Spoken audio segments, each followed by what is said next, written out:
नमस्कार दोस्तों, आज आप सभी का पुनः मेरे इस चैनल में स्वागत है। मैंने कुछ आपको राजस्थान के इतिहास के कुछ छोटे छोटे टॉपिक पढ़ाए थे। अब चलते हैं साथ में भारत का इतिहास। आज का पहला टॉपिक है मौर्य साम्राज्य। मौर्य साम्राज्य 322 ईसा पूर्व से लेकर 150 ईसा पूर्व तक। दोस्तों याद रखें, ईस्वी सन हमेशा बढ़ते क्रम में होंगे और ईसा पूर्व जो भी हैं वो हमेशा घटते क्रम में होंगे। मौर्य साम्राज्य, इसकी जानकारी हमें हमारे को कहां से मिलती है? सबसे पहला आता है स्रोत। स्रोत में साहित्य। साहित्य में ब्राह्मण साहित्य। ब्राह्मण साहित्य क्या है? अर्थशास्त्र हमारे कौटिल्य थे। मैं बताना चाहता हूं कौटिल्य जो ये मौर्य साम्राज्य के दो राजाओं के प्रधानमंत्री भी रहेंगे। इनका वास्तविक नाम विष्णुगुप्त चाणक्य है।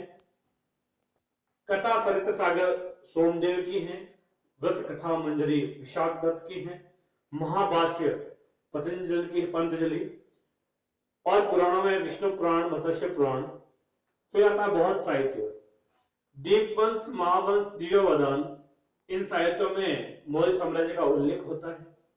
जैन साहित्य, कल्पसूत्र जो भद्रबाहु द्वारा लिखा हुआ था। परिशिष्ट पर्व जो हेमचंद्र ने लिखा था।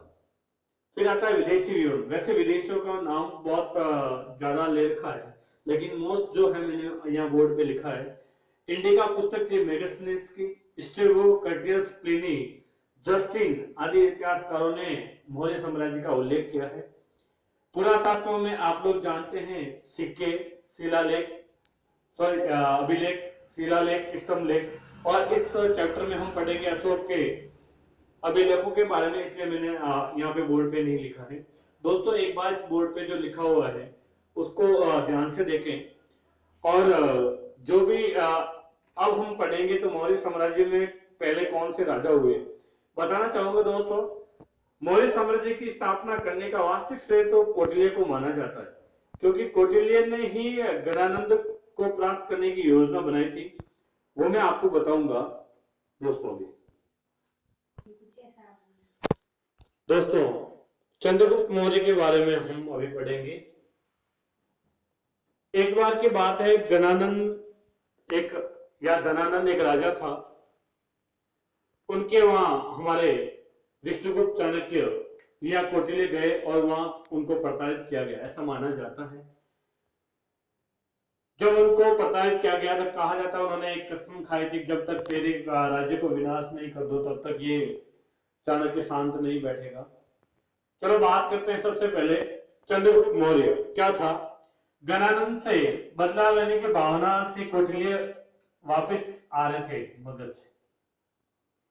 रास्ते में एक बालक मिला जो करिकुलम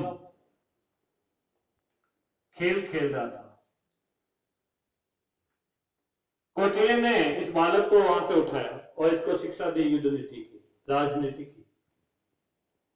दोस्तों चंद्रगुप्त मौर्य 322 ईसा पूर्व से लेकर 298 ईसा पूर्व तक शासन। इनकी जानकारी या इनको क्या कहा जाता था? साहित्य में चंद्रगुप्त मौर्य को सेंड्रोकोटस और एंड्रोकोटस नाम से जाना जाता था। स्ट्रैबो और जस्टिन इसे सेंड्रोकोटस मानते हैं।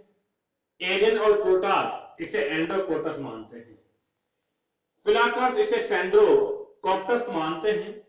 लेकिन दोस्तों सबसे पहले विलियम जोन्स, ये इंपोर्टेंट बात है, थोड़ा सा इस पे गौर करें। सबसे पहले विलियम जोन्स ने सेंड्रोकोटस की पहचान चंद्रगुप्त मौर्य से की। चंद्रगुप्त मौर्य को कुछ साहित्यों में मानते हैं कि भाई ये शूद्र था, क्षत्रिय था, या ये कौन से कुल का था, ये सबसे बड़ी भ्रांति थी। तो ब्राह्मण साहित्य ने चंद्रगुप्त मौर्य को शूद्र माना। जैन और बौद्ध साहित्य ने क्षत्रिय माना। क्यों दोस्तों?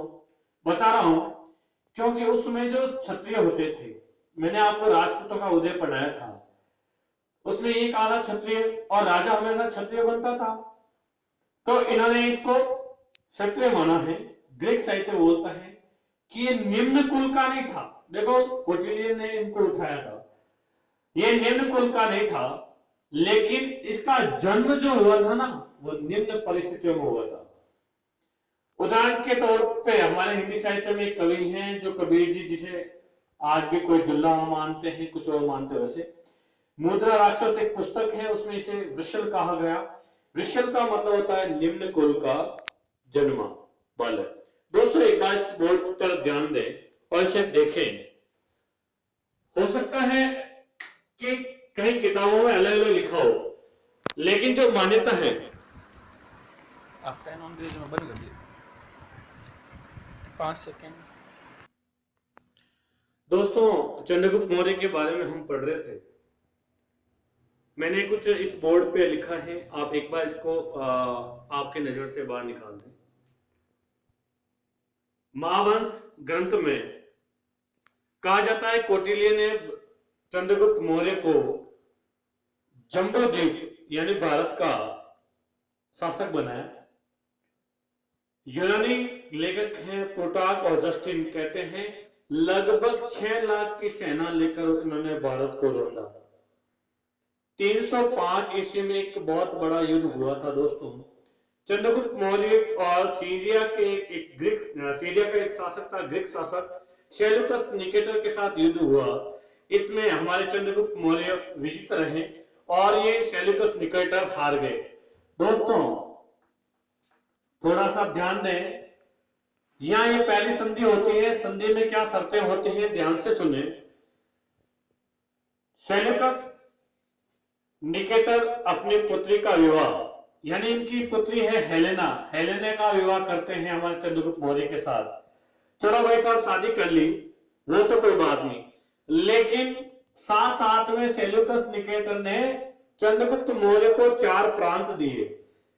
मैं इनका पौराणिक नाम पहले बोलूंगा, बाद में जो नाम बोलूंगा जो वर्तमान नाम है। एरिया वर्तमान में हेरात कहा जाता है, अराकोशिया वर्तमान में कंधार, जडोशिया बलूचिस्तान, पेरोपनी सड़ाई यानी काबुल, ये चारों प्रांत हैं दोस्तों। ये चारों प्रांत तो दे दिए हमारे सेल्यूकस निकेटर ने चंद्रगुप्त मौर्य को दहेज में, लेकिन अपने ससुर जी को इन्होंने क्या दिया,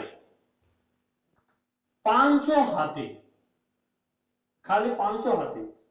दिमाग लगा रहे होंगे दोस्तों, 500 हाथी से क्या होता है, लेकिन दोस्तों मैं बता रहा हूं उस समय भारत के जो हाथी थे बहुत प्रसिद्ध थे।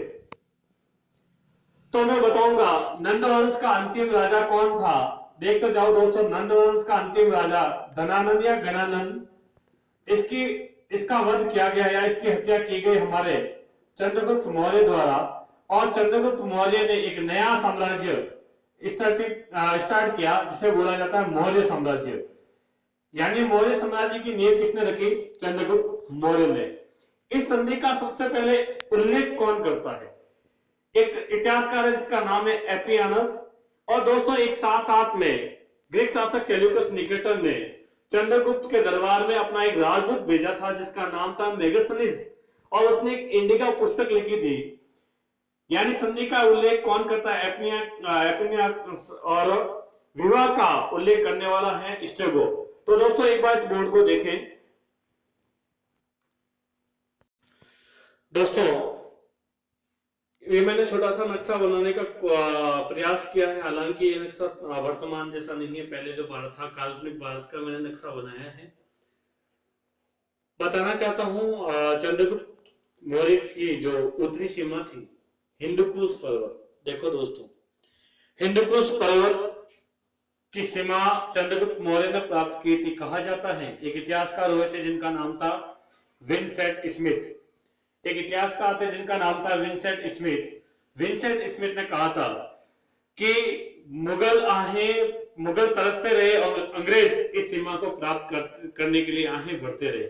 यानी चंद्रगुप्त मौर्य ने उस समय हिंदुकुश पर्वत को जीत लिया था, लेकिन हिमालय में विजय प्राप्त कैसे की, तो एक पर्वतक नामक एक राजा था, उसकी सहायता से इन्होंने हिमालय की विजय प्राप्त की थी।